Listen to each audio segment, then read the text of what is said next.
एजी infotech channel में आपका स्वागत है।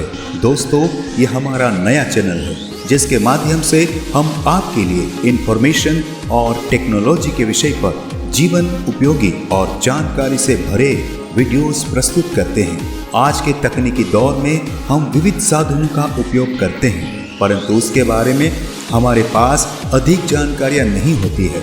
परंतु हम आपके लिए लाए हैं वो सारी जानकारियां जिसकी आपको जरूरत है। आपसे निवेदन है, आप इस चैनल को सब्सक्राइब करें और घंटे के निशान पर क्लिक करके नोटिफिकेशन ऑल पर क्लिक कर दीजिए। बस आपके इतने से सहयोग से हमें बहुत ज़्यादा प्रोत्साहन मिलेगा। और यदि इन वीडियोस से आपको अच्छी जानकारी मिल रही है तो कृपया कमेंट्स कर और शेयर करना ना भूलें। तो आइए देखते हैं और सीखते हैं।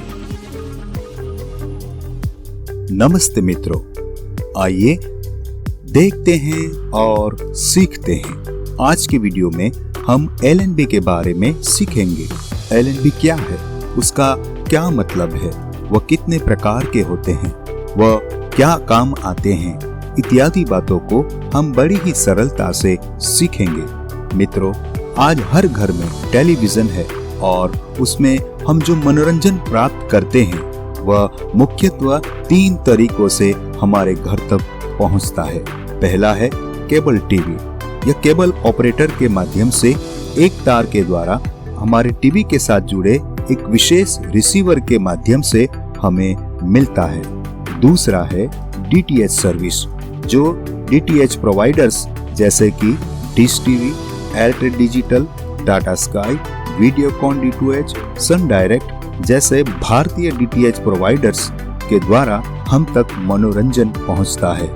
और तीसरा है इंटरनेट के माध्यम से OTT प्लेटफॉर्म जैसे कि Netflix, Hotstar, Amazon prime, ZEE5 वगैरह। ये तीनों माध्यमों से प्राप्त होने वाले मनोरंजन के लिए हमें मंथली और एन्युअली सब्सक्रिप्शन फीस देनी पड़ती है। इसके लिए उनके विशेष रिचार्ज करने पड़ते हैं। हाँ, सिर्फ DD फ्री डिश से प्राप्त होने वाले मनोरंजन के लिए हमें कोई शुल्क देना नहीं पड़ता, क्योंकि यह भारत सरकार के द्वारा प्रसार भारती के अंतर्गत मुफ्त मनोरंजन परोसता है। हालांकि उसमें ज्यादा चैनल और उम्दा कार्यक्रम परोसने वाले चैनल देखने को नहीं मिलते। दोस्तों, हम आज की वीडियो में LNB के बारे में जानकारी प्राप्त कर रहे हैं, इसलिए अन्य विषयों पर हम अगले वीडियो में बात करेंगे। LNB का मतलब क्या है? Low noise block down converter. उसके पहले 3 शब्दों को जोड़कर LNB यह नाम दिया गया है। LNB मुख्यतः 2 प्रकार के होते हैं। पहला KU बैंड LNB और दूसरा C बैंड LNB। LNB के अन्य प्रकार भी है, लेकिन वह दूसरे कामों के लिए उपयोग में आते हैं। हम DTH में इस्तेमाल होने वाले LNB के बारे में आज सीखेंगे। Q बैंड LNB मुख्यतः 4 प्रकार के होते हैं। आइए समझते हैं। पहला सिंगल LNB, जिसमें एक नॉब या टर्मिनल होता है जो सिर्फ एक डिश एंटेना और एक ही रिसीवर बॉक्स में उपयोग में आता है।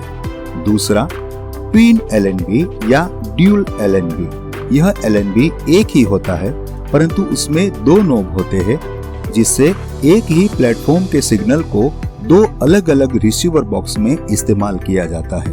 इसका फायदा यह है कि हमें 2 कनेक्शन के लिए 2 डिश एंटेना नहीं लगानी पड़ती और एक डिश एंटेना का खर्चा बच जाता है। तीसरा ऑक्टा LNB।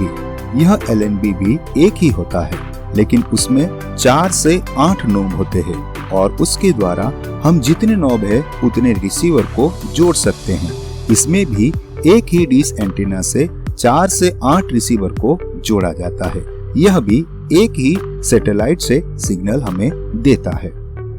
LNB की लो फ्रीक्वेंसी 10.70 से 11.70 गीगाहर्ट्ज और हाई फ्रीक्वेंसी 11.70 से 12.75 गीगाहर्ट्ज होती है और इसे इस्तेमाल में लाने के लिए रिसीवर बॉक्स के माध्यम से 12 से 18 DC वोल्ट की आवश्यकता होती है। Ku बैंड यूनिवर्सल LNB दो प्रकार के सैटेलाइट सिग्नल को प्राप्त कर सकते हैं। पहला हॉरिजॉन्टल और दूसरा वर्टिकल, जिसे हिंदी में आड़े या तिरछे सिग्नल और खड़े या सीधे सिग्नल कहे जाते हैं। और चौथा और आखिरी LNB का प्रकार है मोनोब्लॉक LNB। यह भी एक ही LNB होता है, परंतु इसका काम अन्य LNB से थोड़ा अलग होता है। इसमें एक LNB में दो LNB होते हैं और यह करीब 4 से 5 डिग्री के बीच में आए सैटेलाइट सिग्नल को एक ही डिश एंटेना के जरिए रिसीव कर सकता है। यानी कि दूसरे LNB सिर्फ एक ही सैटेलाइट के सिग्नल को प्राप्त करते हैं, जबकि मोनोब्लॉक LNB दो अलग अलग सैटेलाइट से सिग्नल प्राप्त करके एक ही रिसीवर में भेजता है। उदाहरण के रूप में NSS-6 95 डिग्री ईस्ट पे और एशियासेट दोनों सैटेलाइट को एक ही के LNB से हम रिसीव कर सकते हैं। LNB अकेला काम नहीं करता, उसके लिए हमें एक डिश एंटेना, कोक्सियल केबल के दोनों सिरे को जोड़ने के लिए कनेक्टर्स चाहिए और उसके बाद हमें एक रिसीवर बॉक्स जो डिश और LNB से आई सिग्नल को टीवी में चलचित्र के रूप में दिखाए। यानी कि LNB का काम होता है कि सैटेलाइट से सिग्नल प्राप्त करना और रिसीवर तक उसे भेजना, और रिसीवर का काम होता है कि जो सिग्नल प्राप्त किए उसे दृश्य श्राव्य रूप में यानी कि वीडियो ऑडियो फॉर्मेट में टीवी तक पहुंचाना। दोस्तों, Ku बैंड LNB की कीमत 100 से 150 रुपए से लेकर 500 से 700 रुपए तक हो सकती है। भारत में उपलब्ध dish TV, Tata sky, Airtel digital TV, Videocon D2H और सन डायरेक्ट और हमारा DD फ्री डिश, यह सभी DTH ऑपरेटर्स के लिए यह Ku बैंड LNB उपयोग में आता है। Ku बैंड LNB सैटेलाइट के द्वारा भेजे गए सिग्नल उसे ग्रहण करता है, लेकिन उन सिग्नलों के बीच में कोई बड़ा पेड़ या बड़ी बिल्डिंग या भारी बारिश होने पर वह सिग्नल प्राप्त नहीं कर सकता, जिसके कारण डिश एंटेना ऐसी जगह पर लगी हो जहां बड़े पेड़ या बड़ी बिल्डिंग बाधा रूप न हो। हाँ, बारिश में समस्या आ सकती है, लेकिन वह कुछ समय के लिए ही होती है। दोस्तों, सी बैंड के LNB भी यही काम करते हैं, लेकिन इसके लिए 6 फुट से बड़ी छतरी होना आवश्यक है। जब DTH की सुविधा नहीं थी तब यह छतरी काम आती थी, लेकिन अब इसका इस्तेमाल नहीवत सा हो गया है। दोस्तों, आज हमने LNB के बारे में देखा और सीखा।